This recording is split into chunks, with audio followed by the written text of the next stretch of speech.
The Scouts have done a U-turn on a transgender policy that members said put young people's safety at risk. This was a big deal, man. Lots of people quit. 2 really high up people quit. And, it was all about the fact that, well, we'll go into it now. The policy, which was published only 18 months ago. Now, you've got to remember, though, the Scouts have been, they've been mixed at the highest point since the 70s, but then it was the start of this century. I think it was 2001, 2002, where they just got rid of the Boy Scouts and all that. It was all mixed. But yeah, triggered protests. One MP called it madness. Which has substantially changed. Advice that the Scout leaders should not call children boys or girls. That's an interesting one, isn't it? What? Richie went late? How dare he? I should have had it on, but I was prepping. The organisation, which accepts boys and girls of all ages, has also rescinded advice that a child's gender transition must be treated with complete confidentiality. Dude, I have worked in this area, and that is a very ominous term when you add including being kept from parents. No. Just because you are very good at building tents and rock climbing and inspiring young people. I'm quite good with kids, actually. That doesn't mean I'm an expert on diagnosing transgenderism and then not telling the parents. No, that's not how it works, and that is the problem. The guidance now says such information should be shared with families or the authorities if there are welfare concerns. Yes, of course they should, because you don't know what's going on. If some little boy decides he's a little girl, there could be a whole host of reasons, one of which being they need to transition at some point in their life. But they also could be abused. They also could be severely autistic or whatever, or learning impaired in another way that does have a higher chance of presenting as transgender. It is not for the Scouts to make these decisions, man. It is insane. And I will say, I got in a big debate with someone about this not so long ago, actually, because I like the idea of groups existing that are mixed, but I also like the idea of there being Boy Scouts, or Girl Guides, as it tends to be. I like the idea of that. I went to Scouts as a boy, and I got in fights, and I got, one time we were camping, we went out, a few kids beat us up, and there was a gang of him, and none of the guys backed me up. There's one guy backed me up, Simon, but the others just froze and didn't do anything, and it was a bad time, and it was upsetting and all that, but it was part of growing up, because when we got back, the Scout leaders bollocked them for not backing me up, and not it was a learning moment for all of us about teamwork, not just teamwork where you've built a raft together and you all go, yeah, like real world teamwork, actual stuff. And the same with girls as well. I mean, I'm not going to sit here and tell you what girls need to tell each other, but there's a lot of gendered groups by choice. Men and women choose to associate with their own gender at certain times of the week for many, many, many thousands of different and perfectly valid reasons. I like the idea, I was in a mixed school. I like the fact that I had that male environment. They call it the second father, don't they? If I was too scruffy, they we'd do the thing where we did the thing. I can't fully remember it now, but what I do remember is having my ass dragged out of there and the guy having a massive go of me for turning up with my thing all scruffy and that, because don't you dare stand there again like that. And it's like, oh my god, it's preparing you for the world, isn't it? And I think that's a healthy thing. And the second you add a female into that equation, it changes everything. Now, here's the thing with my daughter, when I think about it, I'd love my daughter to end up in places like this. I'd absolutely adore it. And she knows she's a girl. She defines herself as a girl. There's no half the time she's a cat or a superhero or a shadow. Yesterday she was an evil version of her. She kept saying, I'm evil Zelda, and you're my evil daddy, and we had to be evil all day. And it was weird, She's different things all the time, but she's definitely a girl, man, and she associates with that. She likes pink and princesses and all that. And that's fine, because she's chose that. I've not forced anything on her. Now, I'd love her to go to these groups, and develop her skills. And there's this cliche that it's all sewing and mothering and cooking, and it's bullshit. It's absolute bullshit, man. I've got the thing up here for him. like, oh, here we go. Yeah, look, right. They do loads and loads of stuff. Loads of stuff. They've got all the climbing and the groups and I've been going through this website tonight, and there's absolutely tons going on that they do. They don't mess around. Look at them here with the rock climbing and all that. They're not sitting around learning to be girls and all that. Look, they're out on the water. They do the camping. They do all the fun stuff. But I should really hope that they also do stuff that maybe on average more women tend to enjoy, because they are on average more social creatures. Now, I'd love my daughter to go to one of these groups, but not if someone has a penis. I'm sorry.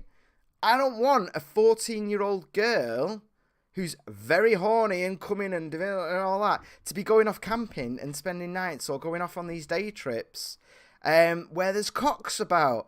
I mean, I'd be worried enough for the leaders and the people doing that. Enough stories come up with that. We've just had the one with that football coach, haven't we, that was diddling kids for years, using his power to abuse them. I don't want dicks there.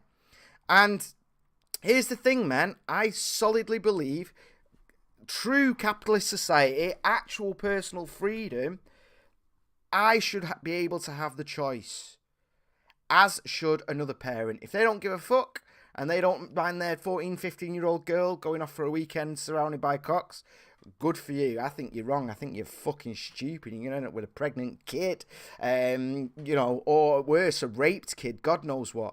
But we should have that fucking freedom. And all of these sort of choices laid down kind of frustrate me a little bit, kind of irritate me. Yeah, I don't like him. I don't like it at all, and I'm glad that they've U-turned, and I'm glad that it's going to cause problems, and I think they are going to go woke, and I think they are going to go broke. Definitely. I mean, it was in here. This is just a backup. I've already covered this, basically. The thing is, right, if you're transgender at 14, 15 or whatever, then, I feel really bad for you. I do. And you obviously need a lot of help, and you need a lot of support and everything. But if you've still got a cock, we have to draw a ring around that. We've got to weight it, right? What's more important? Is it that single person's individual? See, they might not even want to be around it. You know what I mean? Is it that one individual's person, or putting all these girls at risk by introducing a cock? What's more important? And at the moment we're focused so hard on that we're ignoring the thing, and we're ignoring the fact that assaults on women are going up because we're mixing people in these spaces. They are going up, not necessarily by transgender people, but just by putting cocks and vaginas in the same room is causing problems. That's why we have this divide. It isn't about exclusion. It isn't about any of that other nonsense. So good. I'm glad they're scrapping it. Sod them. Screw them. And they got all this bullshit, man. It's just like, I don't understand the obsession with looking good is ignoring the fact that for thousands of years, men and women tended to congregate together separately for good reasons. So they could learn, Scouting for girls. Piss off. No, I'm not happy with that. Guys, don't forget to hit subscribe. Don't forget to hit the bell. Double check that you are, because we've had a few dodgy bits and bobs here and there all over the place, so we need to go. Please make sure you hit that big TW, drop us a subscribe.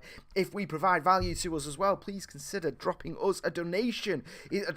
Throw me $2. Make me feel like the little whore that I am. Let's just check the chat before we move on. Would you let your child go to school if there was a drag story time? It depends entirely on it depends entirely, man. You see, here's the thing, right? Here's the thing. It's always about context, isn't it? We've just recently had it come out about those libraries that were letting drag story times go on, and they were sex offenders. They were convicted child molesters. And they were literally, like, the cliche that everyone says will never happen. Oh, it's not like they'll just put a dress on and turn up. But it's like, they did. But I think the panic over this, because certain far-left science deniers have created this narrative and they're hiding behind inclusive language. They've created this situation now where we're freaking out. But you've got to consider things like pantomimes. I grew up with pantomimes, right? And the lead was always a male played by a woman. I don't know if that's still the case. And it wasn't some big statement. It wasn't some big, like, go girl, yes queen, you know, fight the power. It's just a tradition. And it was fun and it was innocent. And the same with the dame. The dame tended to be a loud, usually a bigger guy in my experience. You know, I grew up in the theatre. I was a stage, you know, a theatre monkey. You know, I'd be up in the rafters and doing the lights and setting off the flashbangs during the thing. And no one ever thought like, oh, is it okay that dude's pretending to be a lady? So I think the thing is, it's okay that it is, and there's tradition there, and it's fun, and it can be fun. So it depends on the context. You know, my girl's got a the what's it called, the nativity play, or if they put on like you know, if they put on a little show at their school and one of the teachers, the female, dresses as a male. It happened at my school, man. I still remember one of our teachers. I never had him, but I remember him storming in the most ridiculous, over the top, you know, suspenders and it was hilarious. I think I did it one year. I had a recurring character that I used to do where I would dress as I was an American, old American lady, and I was awful, and I'd just go around harassing the audience. I fucking loved it. So the thing is, these things can be okay, but that teacher has been checked. That teacher has been, you know, I mean, shit, this stuff isn't 100% obviously, but as long as there's basic background checks done, no, I wouldn't be against it necessarily. Do you see what I'm saying? Like, but on the other side, when it's like little kids twerking, and some dude wearing just like little knickers covered in glitter and grease and Vaseline rubbing his ass in a 4-year-old's face, that isn't about diversity and inclusion and all that. That's like, shit, man, they can learn about it when they get older. I used to go to the gay village all the time around here. I fucking loved it. I loved the attention. I loved the chaos of it. I loved the craziness of it. But I was a grown-ass adult. For the most part. I was about 15 when I started going, which they loved. Not that I did, but see, I loved the attention. I never did anything, not knowingly anyway. A couple of blackout nights there where I wonder what may have happened, but yeah, like, you know, these are things, we're so polarized at the moment. It's ridiculous, and I don't think we should be. And I think the problem is when people like the Scouts and that do these big overarching like things. It's not healthy and it's not good for the conversation. So there you go. Would you let your child go to store if there was a drag story times? Depends on the context. In that, probably not. The way you've described it and what I'm assuming you mean, probably not. Oddly enough, I've got my daughter into a religious school. There's a weird paradox in the UK, isn't it? In that you know, if you want, you have to kind of get them into religious schools. Tend to be the good ones, even the ones that tend to lean away from it. Even, you know, and I've got no sort of Christian upbringing for her or anything like that, but that's the way it goes. They're the ones that get the best scores, whatever. And I'll have a word with her if she believes in God and all that. I'll support her, whatever. If it makes her happy, I don't care. Trans is another agenda to divide us. Yes, little glob. But the thing about trans is, like, we've always had trans people, and they've always existed, and they've always been there. And for a long time, it was all right. I think I always say this. It's important to separate actual trans people from trans activists. There's very little crossover, man, and I know a lot of both of them actually. The trans activists are absolute fucking psychos who go out with like just lipstick on and then spend all day Instagramming about how they were misgendered by bigots and transphobes, and it's like, no, you're a dude wearing lipstick, like. In their world, in their mind, because they don't live in your paranoid conspiracy theory world of trans activism, they're just calling you sir or whatever because they're trying to be accepting and not... The fact that they just called you sir and didn't take the piss out of you and didn't do anything, that's them trying to be good. They don't know the rules. They don't know what's going on inside your head. So yeah, please separate loads here and the lovely... Yeah, the thing is, they're just people. And here's the problem with trans activism is it's creating this protected class out of them. Some trans people are absolutely awesome. Some, Eddie Izzard has got some views I don't agree with, but that dude is hilarious, man, and he's very intelligent, and he's a strong-willed. I would never. If I achieve 1% of what that man achieves in his life, I will die happy. Here's the thing: trans people are people. They're just people. Some of them are absolute cockballs. Some of them are the worst people you could ever hope to meet. Just like straight by anyone.